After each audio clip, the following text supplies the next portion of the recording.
Assalamualaikum warahmatullahi wabarakatuh. Apa kabar sahabat muslim semuanya? Semoga Allah senantiasa melimpahkan rahmat dimanapun sahabat muslim berada.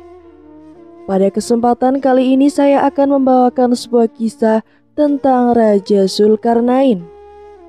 Seperti apakah kisahnya?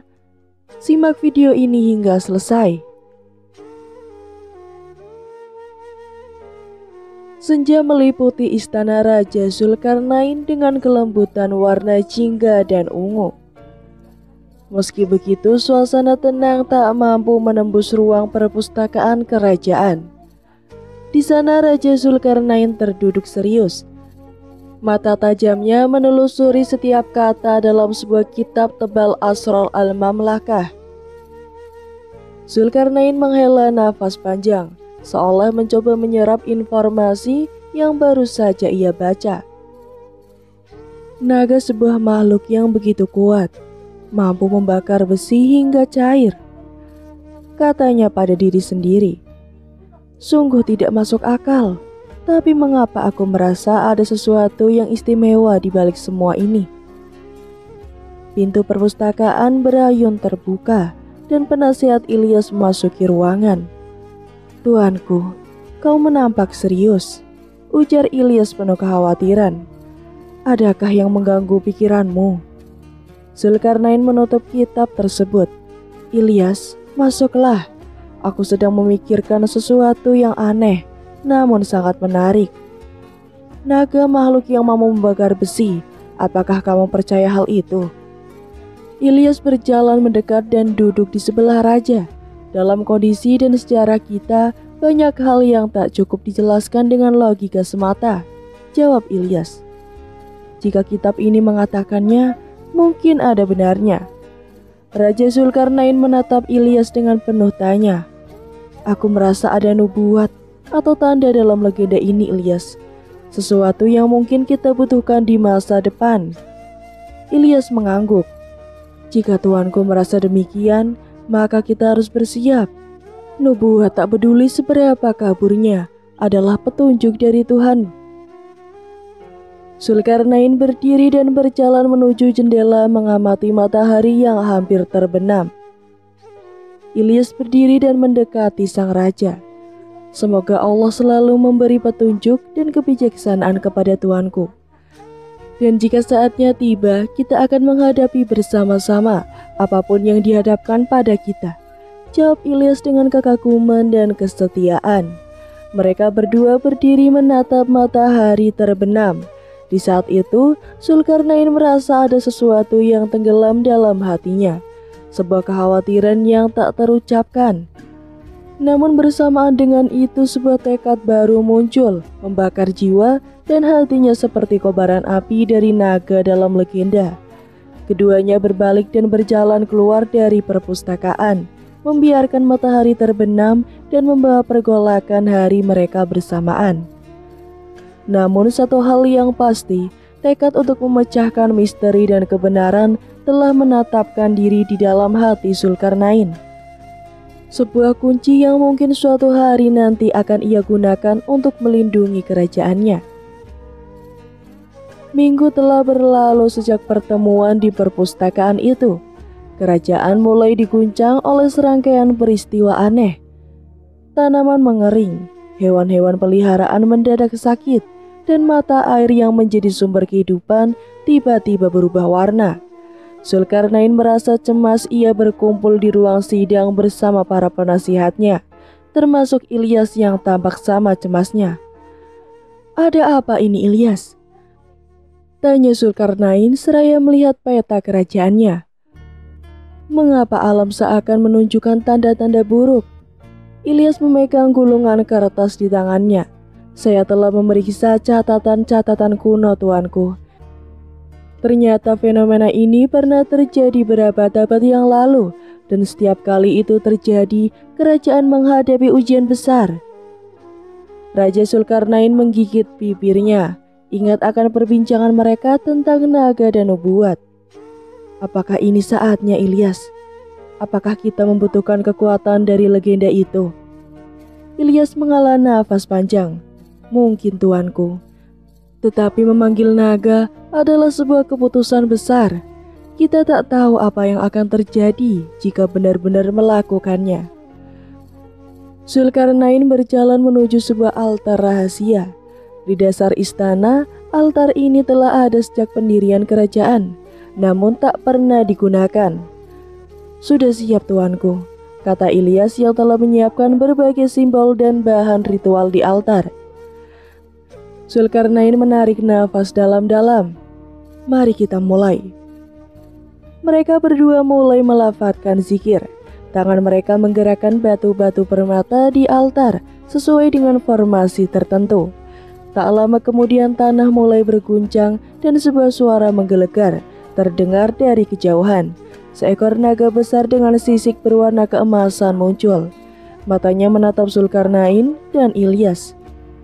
"Saya dipanggil," kata naga itu dengan suara yang menggetarkan seluruh ruangan.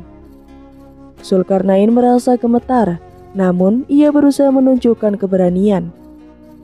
"Iya, akulah yang memanggilmu. Aku adalah Raja Zulkarnain, penguasa kerajaan ini. Kami membutuhkan bantuanmu untuk melawan ancaman yang sedang menghampiri rakyatku." Naga itu menatapnya, kemudian mengangguk. "Baiklah Raja Zulkarnain, aku akan membantumu. Tapi ingat, kekuatan ini datang dengan harga." Zulkarnain mengangguk. "Aku mengerti, apapun itu aku akan membayarnya." Ilyas merasa kagum namun juga khawatir melihat tekad Raja Zulkarnain. Naga itu melakukan tugasnya dengan cara yang tidak diketahui oleh siapapun. Namun yang jelas, sejak naga itu muncul, fenomena aneh di kerajaan mulai mereda. Tanaman mulai kembali hijau, mata air kembali jernih, dan hewan-hewan peliharaan kembali sehat. Raja Zulkarnain merasa lega, namun ia juga tahu bahwa ia belum berakhir. "Dari mana datangnya naga itu?"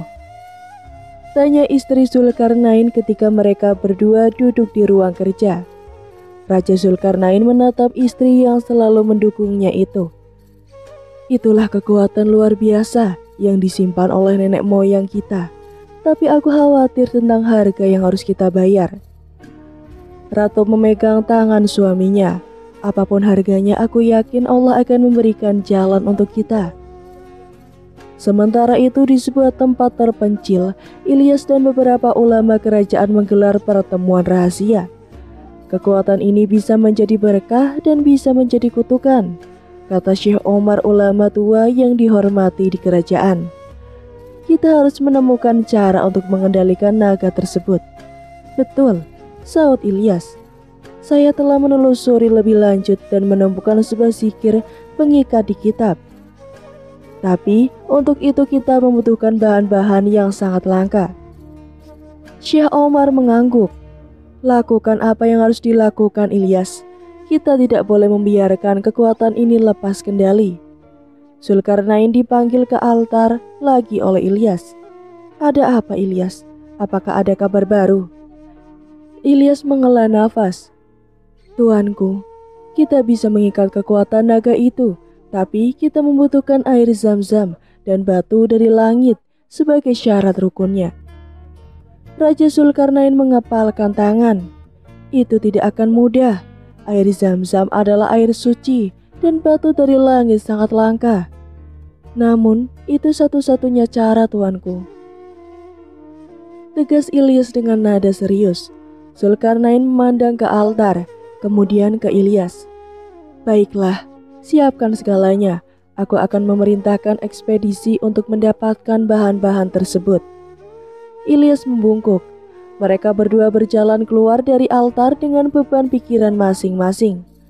Raja Zulkarnain mengerti bahwa setiap kekuatan memiliki harganya, dan untuk melindungi kerajaannya, ia bersedia membayar harganya sebesar apapun itu. Zulkarnain berdoa dalam hati memohon petunjuk dan kekuatan dari Allah untuk menghadapi cobaan ini. Ia tahu apa yang harus terjadi selanjutnya, bukan hanya akan mengubah masa depan kerajaannya, tapi juga masa depan dunia. Setelah memerintahkan Ilyas untuk mempersiapkan segalanya, Raja Zulkarnain mengundang para jenderal dan penjelajah terbaik di kerajaan. kita memiliki misi penting, kata Zulkarnain berdiri di depan pintu besar yang terpapang di dinding. Kita membutuhkan air Zam-Zam dari tanah suci Mekah dan sebuah batu dari langit yang konon terjatuh di daerah pegunungan Qaf. Para jenderal pun segera berangkat menjalankan misi suci kerajaan. Setelah perjuangan yang melelahkan, kedua tim berhasil kembali dengan selamat membawa air Zam-Zam dan batu dari langit.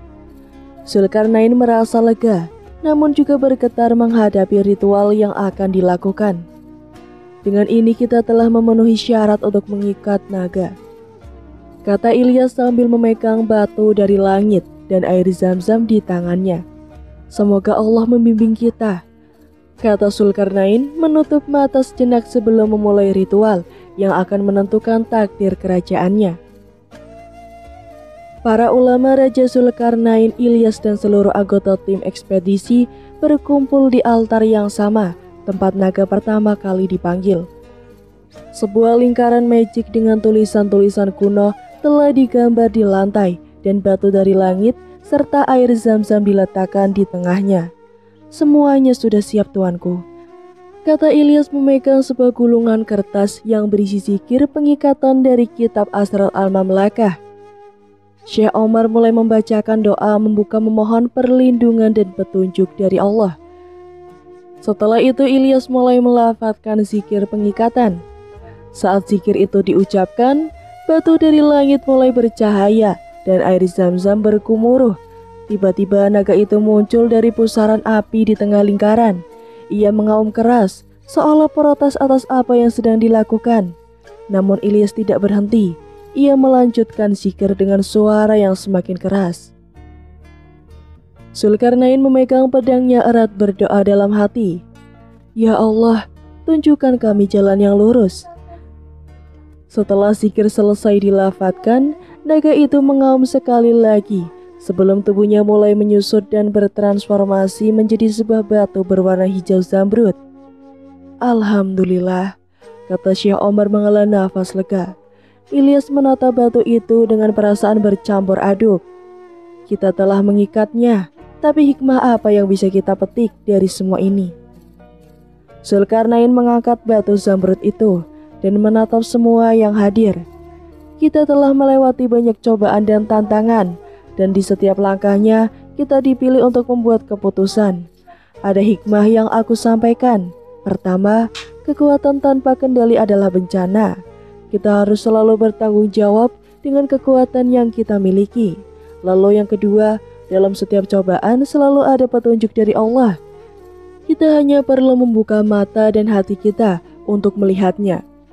Semua orang di ruangan itu merasakan berat kata-kata Raja Zulkarnain. Naga ini akan kita simpan sebagai peninggalan kerajaan, sebagai simbol dari hikmah yang telah kita pelajari, kata Zulkarnain menutup rapat kotak tempat batu disimpan. Tak lama setelah ritual pengikatan naga selesai, Raja Zulkarnain menerima laporan dari mata-mata kerajaan di antara dua gunung di perbatasan timur kerajaannya. Penduduk setempat diganggu oleh makhluk-makhluk mengerikan, yaitu Yajuj dan Majuj. Saya kira kita belum bisa beristirahat, Ilyas, kata Zulkarnain menatap laporan tersebut. Sepertinya demikian, tuanku. Ilyas menjawab mempersiapkan peta dan rencana perjalanan. Tanpa pikir panjang, Raja Zulkarnain dan rombongan menuju ke lokasi. Setelah beberapa lama, Zulkarnain dan rombongannya tiba di desa yang berada di antara dua gunung. Seorang tetua desa datang menyambut mereka. Wajahnya tampak lesu dan cemas. Tetua desa itu berkata, "Wahai Zulkarnain, kami adalah penduduk yang lemah. Sesungguhnya Yajuj dan Majuj adalah pembuat kerusakan di bumi. Bolehkah kami memberimu imbalan agar engkau membuatkan tembok penghalang antara kami dan mereka?" Quran Surat Al-Kahfi ayat 94. Zulkarnain menjawab, "Apa yang telah dikuasakan kepadaku oleh Tuhanku lebih baik daripada apa yang kamu tawarkan. Maka bantulah aku dengan kekuatan agar aku dapat membuatkan tembok penghalang antara kamu dan mereka." Quran Surat Al-Kahfi ayat 95. Ketua desa mengangguk. Anda adalah harapan kami, Zulkarnain. Kami akan membantu sekuat tenaga. Zulkarnain memutuskan untuk terlebih dahulu mengamati aktivitas Yajuj dan Majuj dari kejauhan. Dengan mata telanjang, ia melihat betapa ganas dan tak terkendalikan mereka, seolah mereka tidak kenal hukum atau aturan. Zulkarnain merasa berat hati, dan ia tahu bahwa Yajuj dan Majuj adalah ciptaan Allah. Dengan tugas mereka sendiri di akhir zaman, menghancurkan mereka bukanlah pilihannya. Ilyas, kita tidak bisa menghancurkan mereka, kata Zulkarnain. Kita hanya bisa mengurung mereka sebagai tanda rasa hormat kita terhadap hikmah Allah. Lalu Ilyas mengangguk. Aku mendengar dan aku patuh. Zulkarnain mengumpulkan semua jenderal dan penasihatnya. Kita berada di sini tidak untuk menghancurkan, tetapi untuk mengurung. Yajuj dan Majuj adalah cobaan dari Allah, dan kita harus menangani mereka sesuai dengan kehendaknya. Berilah aku potongan-potongan besi dan tembaga. Quran Surat Al-Kahfi ayat 96. Semua di ruangan itu merasakan beratnya tugas yang diemban. Tahu itu bukanlah misi yang akan selesai dalam sekejap. Namun mereka juga yakin bahwa dengan kebijaksanaan Raja Zulkarnain dan petunjuk dari Allah mereka akan menemukan jalan yang terbaik. Setelah semua persiapan selesai, Raja Zulkarnain dan rombongannya bersama warga setempat memulai proses pembangunan dinding. Besi dan tembaga sudah disiapkan, tetapi segera muncul satu masalah. Bagaimana melelehkan bahan-bahan tersebut agar bisa membentuk dinding yang kokoh? Ilyas yang bertanggung jawab atas rencana arsitektur pun tampak bingung. Tuanku, kita membutuhkan api yang sangat panas untuk melelehkan besi dan tembaga ini. Saya tidak yakin cara tradisional kita akan cukup. Zulkarnain mengangguk. Saya mengerti, Ilyas. Tampaknya kita membutuhkan bantuan tambahan. Zulkarnain mengambil kotak tempat batu zamrud disimpan dan membukakannya dengan hati-hati. Allah memberikan kita hikmah dan juga cobaan. Kini saatnya menggunakan hikmah tersebut. Ilyas dan Syekh Umar memandangnya dengan mata berbinar, mengerti apa yang akan dilakukannya. Raja Zulkarnain memegang batu zamrud itu dan mulai melafadzkan zikir. Pengaktifan dari kitab Asra Al-Mamlakah, perlahan batu itu mulai bercahaya dan berubah kembali menjadi naga yang kali ini tampak lebih tenang. Naga, kami membutuhkan bantuanmu untuk menyelesaikan tugas dari Allah, kata Zulkarnain. Naga itu mengangguk seolah mengerti. Zulkarnain kemudian memerintahkan, tiupkanlah api dari mulutmu ke besi dan tembaga ini. Quran Surat Al-Kahfi ayat 96. Naga itu kemudian menurut dan meniupkan api yang sangat panas ke arah tumpukan besi. Dalam sekejap, semua besi yang tadinya renggang itu meleleh, menyatu tanpa ada celah. Zulkarnain melanjutkan, berilah aku tembaga yang mendidih, agar kutuangkan ke atas besi panas itu. Para pekerja dibantu oleh naga segera melakukan apa yang diperintahkan oleh raja, dengan bahan yang sudah meleleh. Proses pembangunan dinding pun berjalan lancar. Setiap orang bekerja dengan tekun, didorong oleh keinginan untuk menyelesaikan tugas ini secepat mungkin. Setelah dinding selesai, Zulkarnain memandang naga itu sekali lagi. Kembalilah ke bentukmu yang dulu, dan istirahatlah dengan tenang. Tugasmu telah selesai. Naga itu mengangguk bercahaya dan kembali berubah menjadi batu zamrud.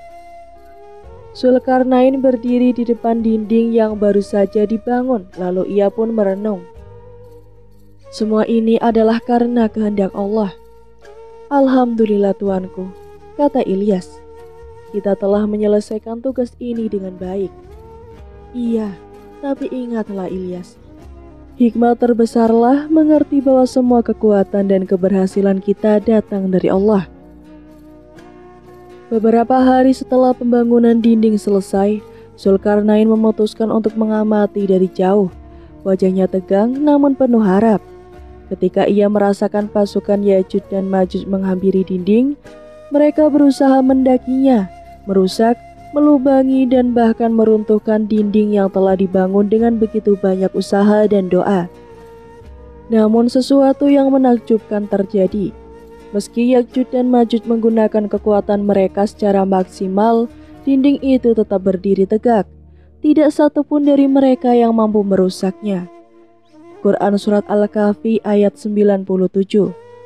Zulkarnain menghela nafas lega dan berbicara, "Dinding ini adalah rahmat dari Tuhanku. Apabila janji Tuhanku telah tiba, Dia akan menjadikannya hancur luluh. Dan janji Tuhanku adalah benar."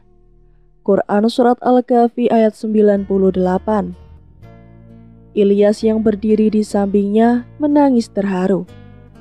"Subhanallah Tuanku, Allah benar-benar telah menunjukkan kuasanya." Zulkarnain kembali ke kerajaannya, membawa dengan dirinya hikmah dan pengalaman yang tak terlupakan. Ia memang berhasil membangun dinding dan mengurung Ya'juj dan Ma'juj. Tetapi yang lebih penting adalah pelajaran yang ia peroleh tentang kehendak dan kekuasaan Allah yang tak ada daya dan upaya kecuali dari Allah. Kata Zulkarnain saat mengakhiri rapat dengan penasihat-penasihatnya. Ibnu Asakir menuturkan bahwa ibu Nabi Ayub adalah putri Nabi Lut.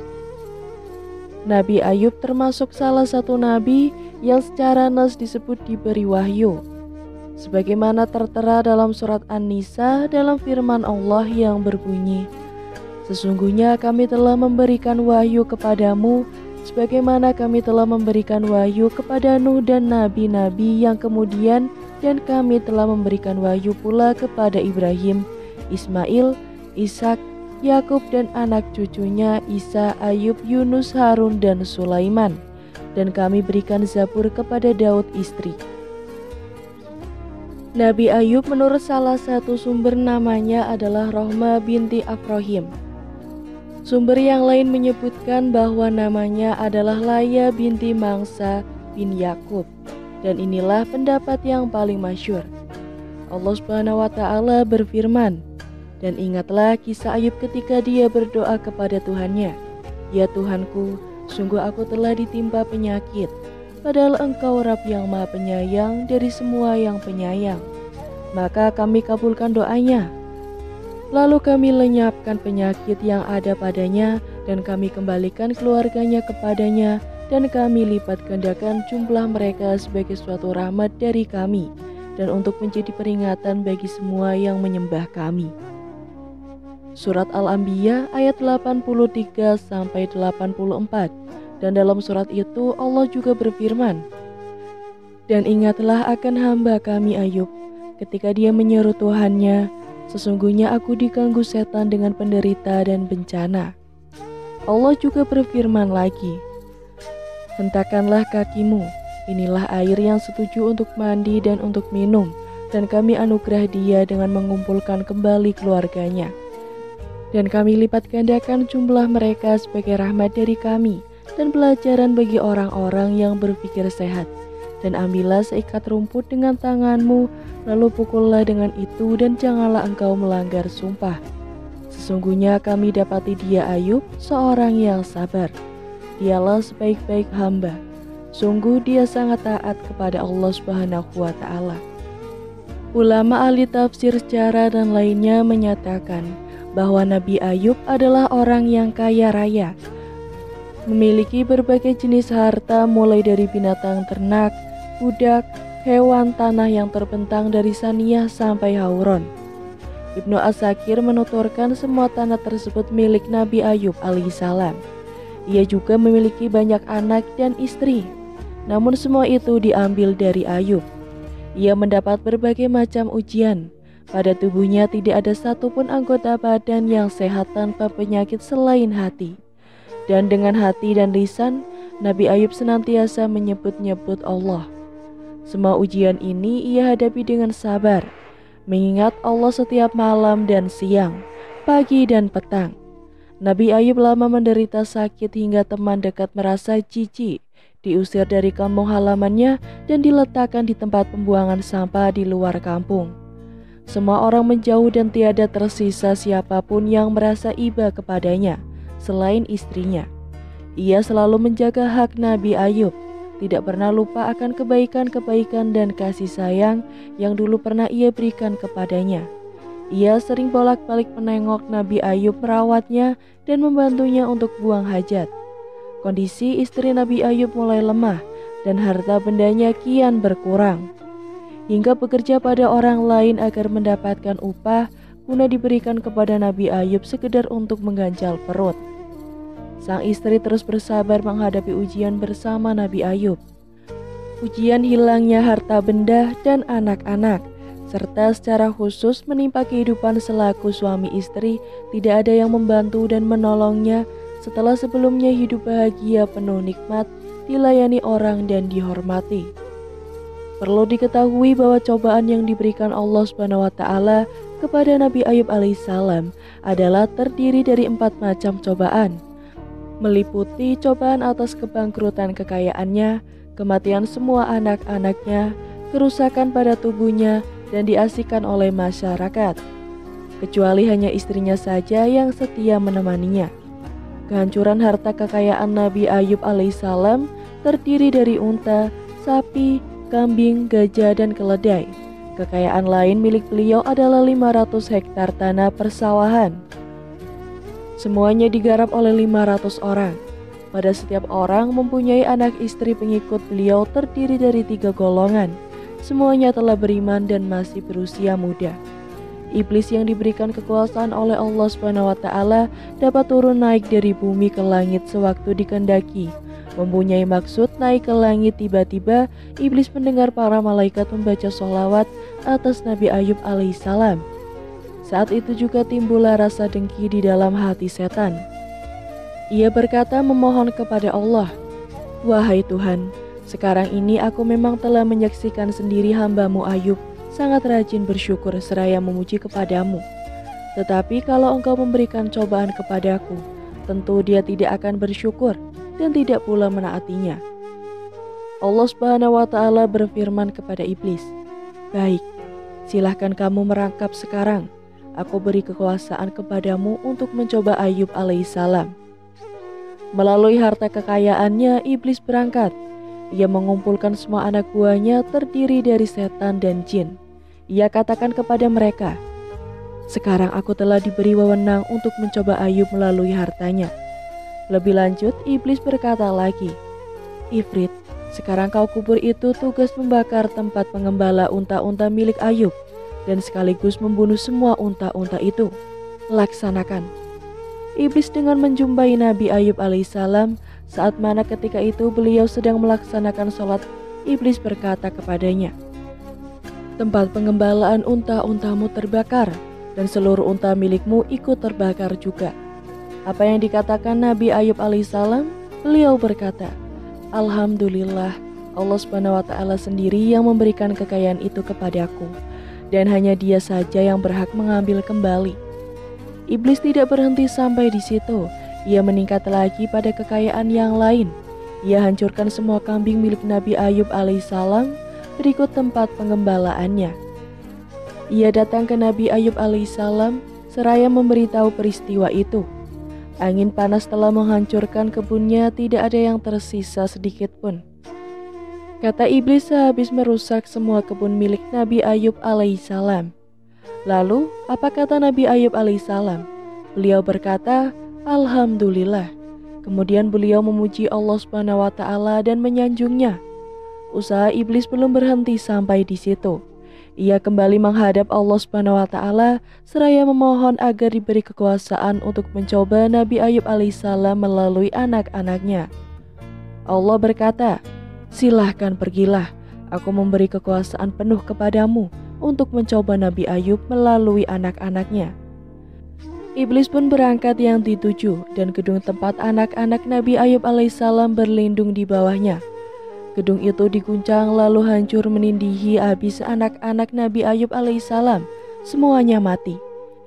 Iblis lalu memberitahu Nabi Ayub alaihissalam tentang bencana yang menimpa anak-anaknya. Apa reaksi beliau? Nabi Ayub alaihissalam malah beristighfar memohon ampun kepada Allah Subhanahu wa taala. Usaha iblis tetap tidak menghasilkan apapun untuk merubah ketaatan Nabi Ayub alaihissalam. Beliau tetap taat kepada Allah Subhanahu wa taala dan bersyukur kepadanya.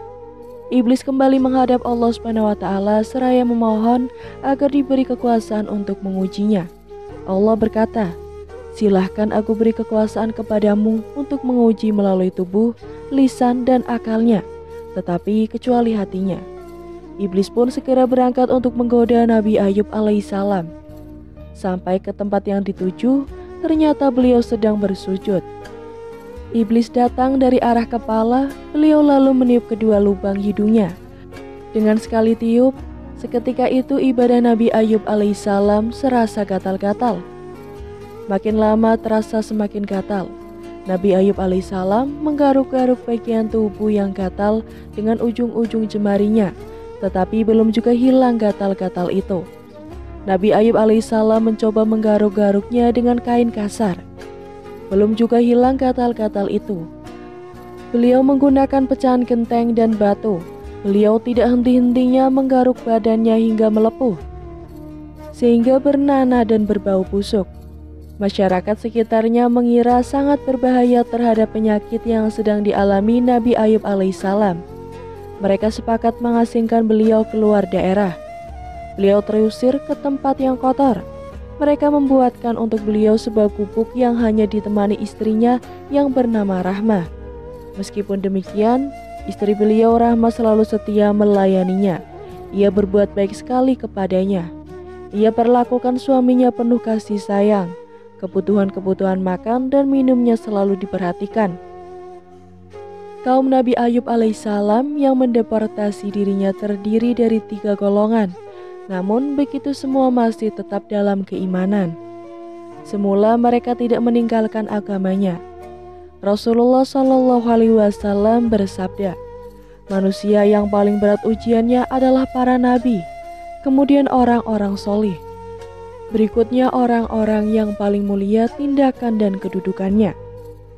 Nabi Muhammad juga bersabda kepada seseorang yang diuji sesuai kadar agamanya. Jika agamanya kuat, ujiannya ditingkatkan. Semua ujian yang menimpa justru semakin membuat Nabi Ayub sabar menghadap pahala, memuji dan bersyukur hingga menjadi perumpamaan dalam kesabaran. Juga perumpamaan orang yang mendapat berbagai macam ujian. Diriwayatkan secara panjang lebar dari Wahab bin Munafik dan lainnya dari ulama Bani Israel tentang kisah Nabi Ayub, bagaimana harta benda dan anak-anaknya lenyap, dan juga ujian yang menimpa di tubuhnya, namun hanya Allah lah yang tahu. Keabsahan riwayat ini diriwayatkan dari Imam Mujahid. Beliau menyatakan bahwa Nabi Ayub adalah orang pertama yang terkena penyakit cacar. Para musafir berbeda pendapat terkait berapa lama Nabi Ayub tertimpa beragam ujian. Menurut Wahab bin Munafik, beliau menyatakan Nabi Ayub tertimpa ujian selama 33 tahun, tepatnya tidak kurang dan tidak lebih. Sedangkan menurut Imam Anas, beliau menyatakan bahwa Nabi Ayub diuji selama 7 tahun beberapa bulan. Ia ditempatkan di tempat pembuangan sampah milik Bani Israel. Hewan-hewan mengerumuni tubuhnya hingga Allah memberikan jalan keluar, membesarkan pahala yang ia dapatkan dan memuji dengan baik. Imam Hamid menyatakan Nabi Ayub bertahan selama 18 tahun menghadapi ujian. Imam As-Suhi berkata daging-daging Nabi Ayub berjatuhan hingga tidak tersisa apapun selain tulang dan saraf. Akhirnya datang membawakan abu untuk dijadikan alas di bawahnya. Namun karena ujian tidak kunjung berlalu, istrinya berkata, "Wahai Nabi Ayub, berdoalah engkau kepada Rabb-Mu agar diberikan jalan keluar." Lalu Nabi Ayub menjawab, "Aku hidup sehat selama 70 tahun. Lantas apakah 70 tahun berikutnya untuk aku habiskan dalam kesabaran karena Allah terasa lama?" Istrinya sedih mendengar jawaban Nabi Ayub ini. Istrinya bekerja sebagai pembantu untuk mendapatkan upah demi memberi makan Nabi Ayub. Setelah itu orang-orang tidak mau menggunakan jasanya karena mereka tahu ia adalah istri Nabi Ayub, khawatir tertimpa ujian seperti yang dialami Nabi Ayub atau tertular penyakitnya. Setelah tidak mendapatkan seorang pun yang mau menerima jasanya, akhirnya istri Nabi Ayub menjual sebagian salah satu kunciran rambut para putri salah seorang terhormat dengan imbalan makanan enak dan banyak. Ia membawakan makanan itu untuk Nabi Ayub. Nabi Ayub bertanya, "Dari mana kau mendapatkan makanan ini?" Istrinya menjawab, "Itu upah sebagai pembantu." Keesokan harinya ia tidak mendapatkan seorang pun yang mau menggunakan jasanya. Ia terpaksa menjual kunciran rambut yang satunya dengan imbalan makanan. Lalu makanan itu dibawakan untuk Nabi Ayub. Nabi Ayub mengingkari hal itu dan bersumpah tidak akan makan sebelum ia diberitahukan dari mana asal makanan itu. Istrinya kemudian membuka kerudungnya.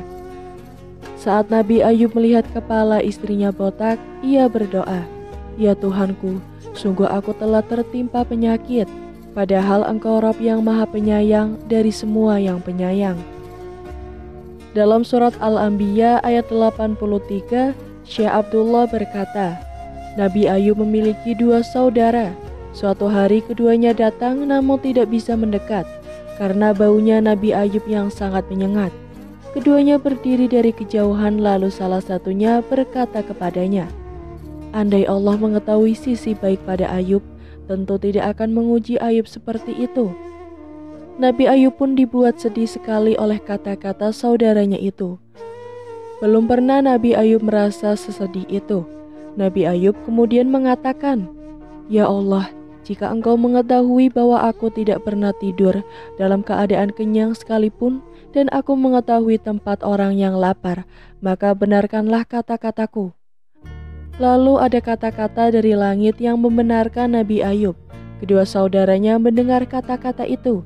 Setelah itu Nabi Ayub mengucapkan, "Ya Allah, jika Engkau mengetahui bahwa aku tidak memiliki dua helai baju dan aku mengetahui tempat orang yang tidak mempunyai baju, maka benarkan kata-kataku." Lalu ada kata-kata dari langit yang membenarkan Nabi Ayub. Kedua saudaranya mendengar kata-kata itu. Setelah itu Nabi Ayub mengatakan, "Ya Allah, dengan kemuliaan-Mu ia lantas merubah sujud dan meneruskan, Ya Allah, dengan kemuliaan-Mu, aku tidak akan bangun mengangkat kepala sebelum Kau lenyapkan musibah yang menimpaku." Belum juga Nabi Ayub bangun, musibah yang menimpanya sudah lenyap. Nabi Muhammad bersabda, "Sungguh Nabi Allah Ayub bertahan dalam ujian selama 18 tahun. Ia ditolak kerabat maupun orang jauh, kecuali dua saudaranya. Ia termasuk saudara-saudara dekatnya. Keduanya selalu menghampiri Nabi Ayub setiap pagi dan sore hari." Salah satunya kemudian berkata kepada yang lain, "Demi Allah, kau tahu Ayub telah melakukan suatu dosa yang tidak pernah dilakukan seorang pun di antara seluruh manusia." Temannya berkata, "Kenapa seperti itu?" Ia menjawab, "Karena sudah 18 tahun ini Allah tidak mengasihinya, lalu melenyapkan musibah yang menimpanya saat keduanya datang menemui Nabi Ayub." Pada sore hari, ia tidak sabar untuk menyampaikan hal itu kepada Nabi Ayub. Nabi Ayub kemudian berkata, "Aku tidak mengerti apa maksudmu. Hanya saja Allah mengetahui aku pernah melintas dari hadapan dua orang yang bertikai. Keduanya kemudian menyebut-nyebut nama Allah. Aku lantas pulang ke rumah lalu aku tebus sumpah kedua orang tersebut. Karena aku tidak mau nama Allah disebut-sebut selain dalam kebenaran." Nabi Ayub setiap kali membuang hajat tangannya dipegangi istrinya hingga hajatnya selesai. Suatu hari istrinya tidak kunjung datang. Lalu Allah mewahyukan kepada Nabi Ayub di tempatnya, "Hentakanlah kakimu, inilah air yang sejuk untuk mandi dan untuk minum." Surat As-Sod ayat 42. Sang istrinya datang, ternyata Nabi Ayub tidak ada istrinya. Kemudian lama menunggu, Nabi Ayub kemudian datang dan istrinya melihat dirinya. Nabi Ayub pun menghampirinya, ujian yang menimpa Nabi Ayub telah hilang. Nabi Ayub terlihat lebih tampan dari sebelumnya. Setelah melihat Nabi Ayub dalam kondisi seperti itu, istrinya berkata, "Semoga Allah memberkahimu. Apakah kau melihat Nabi Allah yang tertimpa ujian itu? Demi Allah yang Maha Kuasa untuk menimpakan ujian seperti itu, Aku tidak melihat seorang pun yang mirip dengannya, melebihimu andai saja dia sehat. Nabi Ayub menjawab, ini aku, orangnya Nabi Ayub, memiliki 2 tempat untuk menimbun hasil panen, salah satunya untuk menimbun gandum dan satunya lagi untuk menimbun jelai. Allah kemudian mengutus 2 awan. Ketika salah satunya berada di atas tempat untuk menimbun gandum, awan tersebut menuangkan emas hingga meluap, sementara awan yang satunya lagi menuangkan perak di tempat penimbunan jelai hingga meluap. Imam Ibnu Abbas menuturkan, Allah mengenakan pakaian dari surga pada Ayub. Ayub kemudian menjauh dan duduk di salah satu sudut. Istrinya datang tanpa bisa mengenalinya. Istrinya berkata, hai hamba Allah, kemana perginya orang yang tertimpa ujian yang biasa berada di sini? Sepertinya ia telah dibawa pergi anjing atau serigala. Ia berbicara padanya sesaat lalu. Nabi Ayub berkata, bagaimana kau ini? Aku Ayub. Istrinya berkata, apa? Kau meledekku, wahai hamba Allah. Nabi Ayub kembali berkata, bagaimana kau ini? Ini aku Ayub. Allah telah mengembalikan tubuhku. Imam Ibnu Abbas mengatakan bahwa Allah mengembalikan harta benda dan anak-anaknya, dan Allah melipat gandakan jumlah mereka. Wahab bin Munabih mengatakan, Allah mewahyukan kepada Nabi Ayub, aku telah mengembalikan keluarga dan hartamu, juga aku lipat gandakan jumlah mereka. Maka mandilah dengan air ini karena di dalamnya ada kesembuhan untukmu. Berkorbanlah untuk para sahabatmu dan memohonlah ampunan untuk mereka karena mereka telah durhaka kepadamu. Terkait itu Nabi Muhammad SAW bersabda, saat Allah menyembuhkan Nabi Ayub, ia menghujamkan belalang emas padanya. Nabi Ayub kemudian memungut belalang-belalang emas itu dengan tangannya, lalu ia letakkan di dalam bajunya. Kemudian dikatakan kepadanya, wahai Ayub, apakah tidak puas? Nabi Ayub menjawab, ya Rob, siapa gerangan yang puas dari rahmatmu? Yang dimaksud dengan firman Allah yang berbunyi, hentakanlah kakimu, adalah hentakan kakimu ke tanah. Nabi Ayub kemudian melaksanakan yang diperintahkan kepadanya. Allah kemudian memancarkan mata air yang sejuk. Allah memerintahkan untuk mandi dan meminum air itu. Kemudian Allah menghilangkan penyakit dan gangguan-gangguan yang ada pada dirinya secara lahir dan batin. Allah menggantinya dengan kesehatan lahir dan batin, rupa nan elok, dan harta benda yang banyak hingga Allah menuangkan harta untuknya sebanyak-banyaknya. Allah juga menurunkan hujan belalang emas padanya. Allah menggantikan keluarganya seperti yang ia sampaikan, dan kami kembalikan keluarganya kepadanya, dan kami lipat gandakan jumlah mereka. Dalam surat Al-Anbiya ayat 84, ada yang mengatakan Allah menghidupkan kembali mereka semua. Pendapat lain menyatakan Allah menggantikan keluarganya di dunia dan akan menyatukan mereka semua di akhirat. Allah juga menghilangkan kesulitan yang menderitanya. Allah hilangkan bahaya yang menimpa sebagai rahmat kasih sayang dan kebaikan dari Allah, sebagai peringatan bagi siapapun yang mendapatkan ujian pada tubuh, harta, benda, dan anak siapapun yang mendapatkan ujian seperti ini. Ia punya teladan dalam sosok Nabi Ayub yang diberi ujian lebih besar, lalu ia sabar dan mengharap pahala hingga Allah melenyapkan ujian darinya. Diriwayatkan dari Ibnu Abbas bahwa Allah mengembalikan usia muda pada istri Nabi Ayub dan membuatnya lebih cantik hingga melahirkan 20 anak laki-laki untuk Nabi Ayub. Setelah itu Nabi Ayub hidup selama 70 tahun di Romawi, memeluk agama yang lurus. Namun setelah Nabi Ayub meninggal, mereka mengubah agama Nabi Ibrahim. Allah Subhanahu wa Ta'ala berfirman, dan ambillah seikat rumput dengan tanganmu, lalu pukullah dengan itu, dan janganlah engkau melanggar sumpah. Sesungguhnya kami dapati dia Ayub, seorang yang sabar. Dialah sebaik-baiknya hamba. Sungguh dia sangat taat kepada Allah. Quran Surat Shad ayat 44.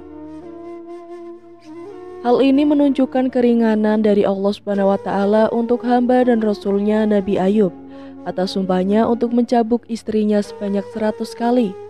Menurut salah satu pendapat, Nabi Ayub bersumpah seperti itu karena istrinya menjual rambutnya. Pendapat lain menyatakan setan dalam wujud seorang tabib datang kepada istrinya, lalu meresepkan obat untuk Nabi Ayub. Istri Nabi Ayub kemudian menemuinya dan memberitahukan hal itu padanya. Nabi Ayub tahu si tabib tersebut adalah setan. Lalu Nabi Ayub bersumpah untuk mencabuknya selama 100 kali. Setelah sembuh, Allah SWT memerintahkan untuk mengambil seikat rumput. Perlu dicambukkan sekali pukulan dan pukulan ini sama seperti 100 kali cambuk. Sehingga Nabi Ayub menepati sumpahnya dan tidak melanggar. Inilah jalan keluar dari Allah yang diberikan kepada hambanya yang bertakwa dan taat kepadanya. Terlebih terkait istrinya yang sabar lagi mengharap pahala, pendamping setia, berbakti dan bertindak dengan benar. Karenanya Allah menyebut keringanan itu dan menyebutkan alasannya. Imam Ibnu Jarir dan ulama sejarah lain menyebutkan bahwa Nabi Ayub alaihissalam meninggal dalam usia 93 tahun. Pendapat lain menyebutkan lebih dari itu. Imam lain meriwayatkan dari Mujahid bahwa pada hari kiamat Allah menjadikan Sulaiman sebagai hujah bagi orang-orang kaya, Nabi Yusuf sebagai hujah bagi orang-orang mulia, dan Nabi Ayub sebagai hujah bagi orang-orang yang tertimpa ujian.